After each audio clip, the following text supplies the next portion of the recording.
датум во 1792 година председателот на САД Џорџ Вашингтон го поставил камен темелникот за изградба на официјалната председателска резиденција Белата куќа во Вашингтон.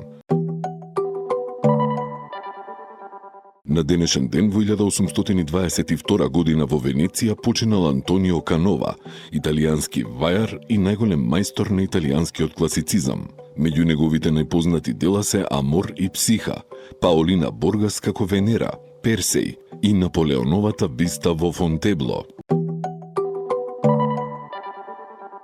На денешен ден во 1884 година меридијанот што поминува низ Гринич, предградие на Лондон, бил усвоен како универзален, нулти меридијан од кој се пресметуваат географските должини и времето на земјата.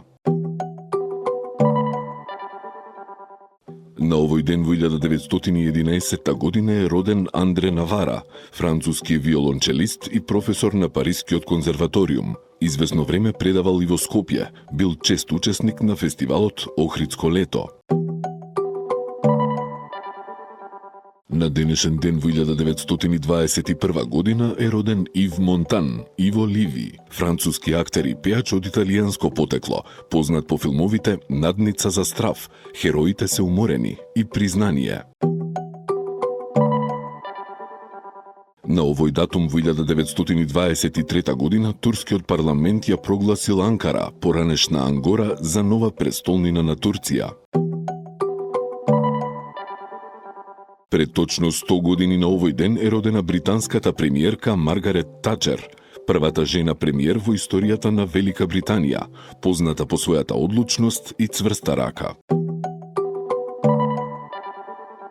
На овој датум во 1943 година Италија по паѓањето на фашистичкиот режим на Мусолини и капитулацијата под притисок на сојузниците и објавила војна на Германија и се приклучила на антихитлеровската коалиција. На денешен ден во 1952 година излегла од печат Граматиката на македонскиот литературен јазик од академик Блаже Конески.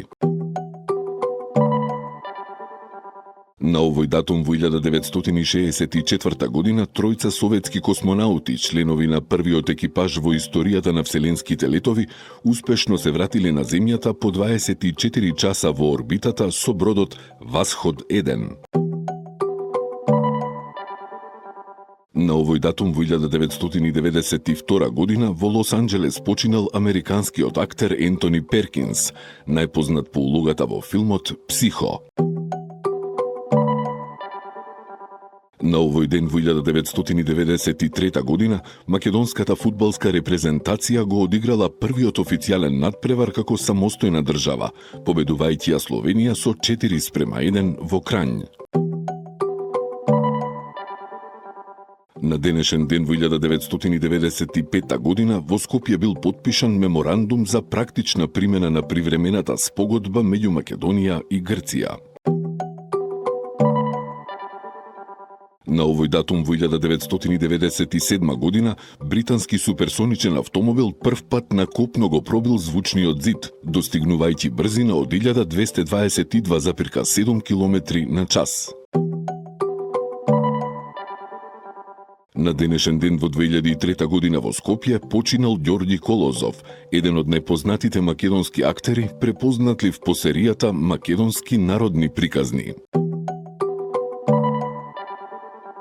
На денешен ден во 2020 година починал хрватскиот пејач Крунослав Кичо Слабинац, познат по хитовите "Због едне дивне црне жене" и "Поклони ми еден дан".